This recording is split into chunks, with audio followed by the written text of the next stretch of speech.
Mi tinku agradeci, mi te quero invitar a em nome também de Go Cultura Foundation, agradeci tour persona que estava até presente awe para acudir na grande limpeza aqui de teatro de Serinoca, pero também parque dessa área de Serinoca. E maneva bisa, hopi remarcável awe estava hopi mucha e hopi jovem que não diz bem para ajuda, pero não estava consciente que não estava bem assim, não bem para conhecer um teatro que nunca tinha vida na mira, que lastimamente, já até com a hora aqui não estava em função pelos últimos 2 décadas, né? Pero também para proteger a natureza e botar o WAC na canando de inteira área de natureza e para nós é importante, para não somente estar parte de algo artístico, cultural, pero também para proteger a natureza, que é algo que é mais importante para a geração atual, e isso não estou vindo. Pero é great para mira com hopi pergunta não estava da hasi, então que te plan, lo te great para você planta mais mata e não estava mais contente com a cultura sua intenção da esse para proteger a natureza atual que tem, para añadir mais vegetação.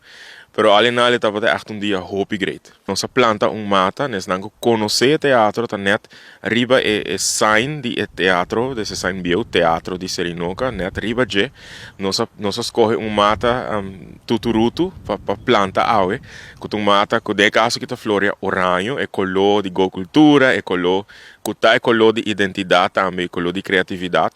Então simbolicamente domi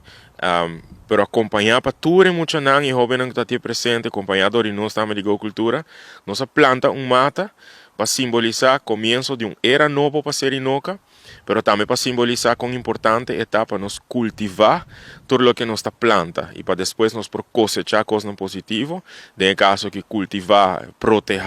sair na vanguarda de patrimônio nacional, maneira de Serinoca, cultivar para a futura geração também por cosechar êxito fora de je. Pois é dado rato hobby great, Donald Trump e Yvonne, não estava até fora de prometer que não começa a construir teatro, pois nós está considerando como visionário, não pioneiro não traz de teatro aqui junto com vários outros membros de Mascaruba, que é tempo aí, mas não quando acaba a inaugurar teatro que obra Maria de Serinoca na 63 e me estava hobby contente de mirar Domi e Yvonne hobby emocionar, pero hobby contente e expressando que por fim algo positivo também passa back em Serinoca.